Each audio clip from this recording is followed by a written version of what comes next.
Hi friends, എല്ലാവർക്കും പൊടീസ് വേൾഡിലേക്ക് സ്വാഗതം.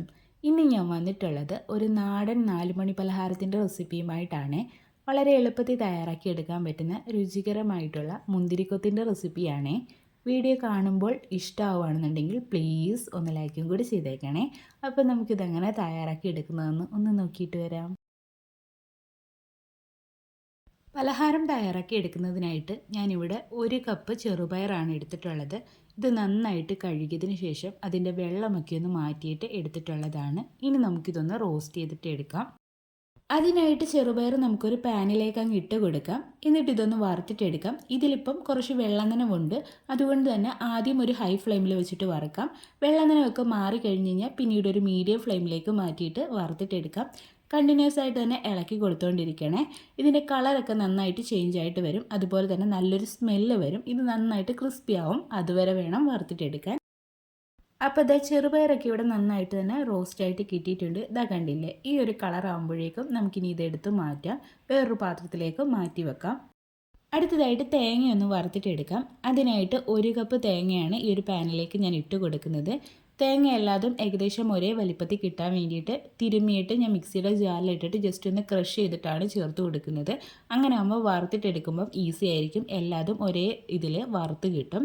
ഇനി നമുക്കിതൊന്ന് വറുത്തിട്ടെടുക്കാം. മീഡിയം ഫ്ലെയിമിൽ വെച്ചിട്ട് വേണം വറുത്തിട്ടെടുക്കാൻ വേണ്ടിയിട്ട്. ഇതിൻ്റെ വെള്ളനനവൊക്കെ നന്നായിട്ട് പോകണം. നല്ലൊരു ഗോൾഡൻ ബ്രൗൺ കളർ ആവുന്നിടം വരെ വേണം വറുത്തിട്ടെടുക്കാൻ.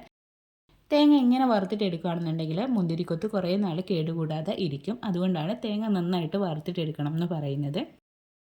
അപ്പോൾ ഇതാ തേങ്ങ ഇവിടുന്ന് റെഡി ആയിട്ട് കിട്ടിയിട്ടുണ്ട്. ഇതാ ഈ ഒരു കളർ ആകുമ്പോഴേക്കും നമുക്കിനി ഇതും ഒന്ന് എടുത്ത് മാറ്റി വെക്കാം. അപ്പോഴേക്കും ചെറുപയറിൻ്റെ ചൂടൊക്കെ ഇവിടെ മാറി വന്നിട്ടുണ്ട്. ഇനി ഇത് നമുക്കൊന്ന് പൊടിച്ചിട്ടെടുക്കാം. അതിനായിട്ട് മിക്സിയുടെ ചെറിയ ജാറിലേക്ക് ഈ ഒരു ചെറുപയർ ഇട്ട് കൊടുക്കുകയാണ്. എന്നിട്ടൊന്ന് പൊടിച്ചിട്ടെടുക്കാം. നല്ല ഫൈനായിട്ടല്ല പൊടിക്കുന്നത്, ചെറിയൊരു തരിയോട് കൂടിയിട്ട് വേണം പൊടിച്ചിട്ടെടുക്കാൻ. പയർ ഞാനിവിടെ പൊടിച്ചെടുത്തിട്ടുണ്ട്. കണ്ടില്ലേ, ഇതുപോലെ ചെറിയ തരികളോട് കൂടിയിട്ട് വേണം പൊടിച്ചിട്ടെടുക്കാൻ. ഇനി ഇത് നമുക്കൊരു പാത്രത്തിലേക്ക് അങ്ങ് ഇട്ട് കൊടുക്കാം.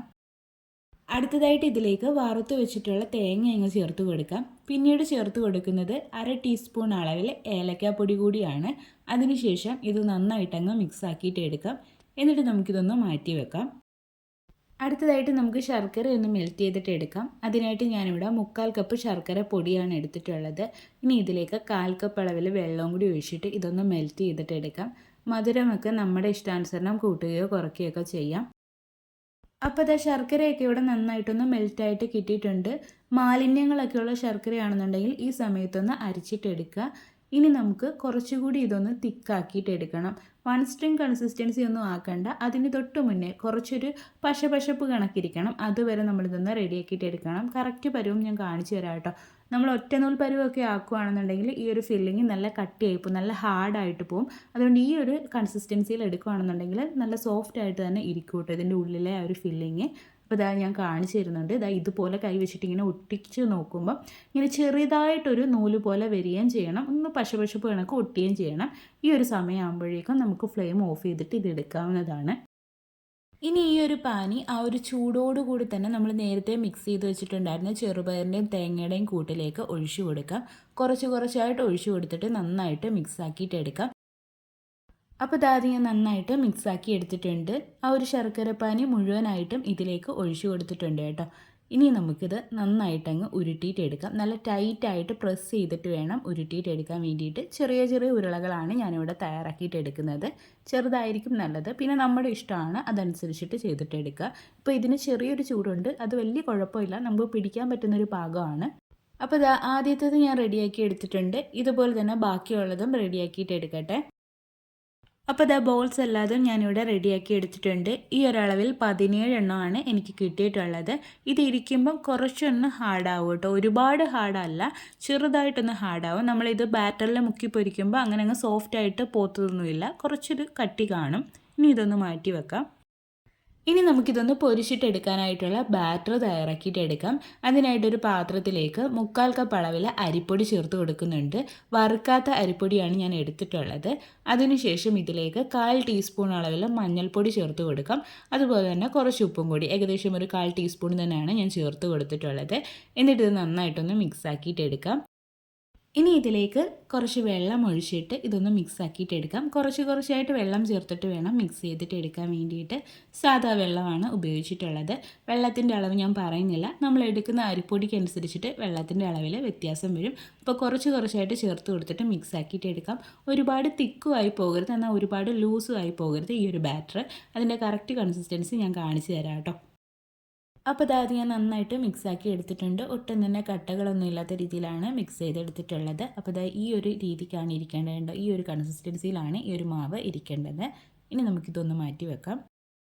ഇനി നമുക്കിതൊന്ന് ഫ്രൈ ചെയ്തിട്ട് എടുക്കാം. അതിനായിട്ടൊരു ചട്ടിയിൽ കുറച്ച് ഓയിൽ ഒഴിച്ചിട്ട് ചൂടാകാൻ വേണ്ടിയിട്ട് വെച്ചിട്ടുണ്ടായിരുന്നു. അപ്പോൾ ഓയിലൊക്കെ നന്നായിട്ടൊന്ന് ചൂടായിട്ട് വന്നിട്ടുണ്ട്. ഇനി നമ്മൾ തയ്യാറാക്കി വെച്ചിട്ടുള്ള ആ ഒരു ഉരുള എടുത്തിട്ട് നമ്മൾ റെഡിയാക്കി വെച്ചിട്ടുള്ള ആ ഒരു ബാറ്ററിലേക്കൊന്ന് ഡിപ്പ് ചെയ്ത് കൊടുക്കുക. അതിനുശേഷം അതങ്ങ് ഓയിലിലേക്ക് ഇട്ട് കൊടുക്കുക. അപ്പോൾ ഞാൻ കുറച്ചെണ്ണം ഈ ഒരു സമയത്ത് ഇട്ട് കൊടുക്കുന്നുണ്ട്. അപ്പോൾ അതെല്ലാതും ഞാൻ ഇട്ട് കൊടുത്തിട്ടുണ്ട്. ഇനി നമുക്ക് മീഡിയം ഫ്ലെയിമിൽ വെച്ചിട്ട് ഇതങ്ങ് കുക്ക് ചെയ്തിട്ട് എടുക്കാം. ഇതിൻ്റെ ആ ഒരു പുറം ഭാഗം മാത്രം ഒന്ന് ക്രിസ്പി ആയിട്ട് കിട്ടിയാൽ മതി. അപ്പോൾ ഒരുപാട് സമയം എടുക്കത്തില്ല കേട്ടോ ഇതൊന്ന് റെഡിയായിട്ട് കിട്ടാൻ വേണ്ടിയിട്ട്. അപ്പോൾ ഒരു സൈഡൊന്ന് റെഡിയായിട്ട് കിട്ടിയിട്ടുണ്ട്. നമുക്കിനി ഇതൊന്ന് തിരിച്ചിട്ട് കൊടുക്കാം കേട്ടോ. അങ്ങനെ തിരിച്ചും മറിച്ചും ഇട്ടിട്ട് നമുക്ക് നന്നായിട്ട് ഫ്രൈ ആക്കിയിട്ട് എടുക്കാം. അപ്പോൾ മുന്തിരിക്കൊത്തൊക്കെ ഇവിടെ നന്നായിട്ട് ഫ്രൈ ആയിട്ട് കിട്ടിയിട്ടുണ്ട്. ഇനി നമുക്കിതൊന്ന് കോരി മാറ്റി വെക്കാം. എന്നിട്ട് ബാക്കിയുള്ളതും ഇതുപോലെ തന്നെ ഫ്രൈ ആക്കിയിട്ട് എടുക്കാം. ഇതിങ്ങനെ കൂടി ചേർന്നിരിക്കുകയാണെന്നുണ്ടെങ്കിൽ ഇതിൻ്റെ ചൂട് മാറിയതിന് ശേഷം ഒടിച്ചിട്ട് എടുക്കാവുന്നതാണ് കേട്ടോ. അപ്പോൾ ഇതൊന്ന് മാറ്റി വെക്കാം. അപ്പോൾ അതെല്ലാതും ഞാനിവിടെ റെഡിയാക്കി എടുത്തിട്ടുണ്ട്. ഇത് തയ്യാറാക്കി നമുക്കൊരു 2-3 ആഴ്ച വരെയൊക്കെ സ്റ്റോർ ചെയ്ത് വെക്കാൻ വേണ്ടിയിട്ട് പറ്റും. ഇതിപ്പോൾ കുറച്ചേ ഉള്ളൂ. കുറച്ച് കൂടുതലായിട്ട് വേണമെങ്കിൽ കൂടുതൽ ക്വാണ്ടിറ്റിയിൽ ബാക്കിയുള്ള ഇൻഗ്രീഡിയൻസ് എല്ലാം എടുത്തിട്ട് തയ്യാറാക്കിയാൽ മതിയാവും. ഓണക്കാലമാണ്, കുട്ടികളൊക്കെ വീട്ടിൽ നിൽക്കുന്ന സമയമാണ്. അവർക്കൊക്കെ തീർച്ചയായിട്ടും ഇഷ്ടപ്പെടും. അപ്പോൾ തയ്യാറാക്കി നോക്കണേ. തയ്യാറാക്കി നോക്കിയിട്ട് ഫീഡ്ബാക്ക് പറയാൻ മറക്കരുത്. നമ്മുടെ ഒരു ട്രഡീഷണൽ സ്നാക്കല്ലേ, നല്ല ടേസ്റ്റുമാണ്. എളുപ്പത്തിൽ തയ്യാറാക്കി എടുക്കാനും പറ്റും. ഇതിൻ്റെ ഉള്ളിലെ ആ ഒരു ഫില്ലിങ് സോഫ്റ്റ് ആയിട്ടാണ് ഇരിക്കുന്നത്. ഹാർഡൊന്നുമല്ല, കടിച്ചാൽ പൊട്ടാത്ത രീതിയൊന്നുമല്ല കേട്ടോ. ഹാർഡൊന്നുമല്ല, സോഫ്റ്റ് ആയിട്ടാണ് ഇരിക്കുന്നത്. അപ്പോൾ എല്ലാവരും തയ്യാറാക്കി നോക്കണേ.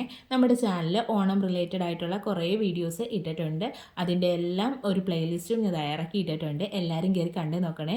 പല കൂട്ടുകാരും കാണുന്നില്ല, പ്ലീസ് ഒന്ന് കണ്ട് സപ്പോർട്ട് ചെയ്യണേ. വീഡിയോ ഇഷ്ടമായിട്ടുണ്ടെങ്കിൽ ലൈക്ക് ചെയ്യാൻ മറന്നു പോകല്ലേ. അതുപോലെ തന്നെ ആദ്യമായിട്ട് ചാനൽ കാണുന്ന കൂട്ടുകാർ ആരെങ്കിലും ഒക്കെ ഉണ്ടെങ്കിൽ പ്ലീസ് ഒന്ന് സബ്സ്ക്രൈബ് ചെയ്ത് സപ്പോർട്ടും കൂടി ചെയ്യണേ. അപ്പോൾ അത് എന്നും മുറിച്ചിട്ടും കൂടി കാണിക്കുന്നുണ്ട്. വീണ്ടും നല്ലൊരു വീഡിയോ ആയിട്ട് വരാം. Thanks for watching.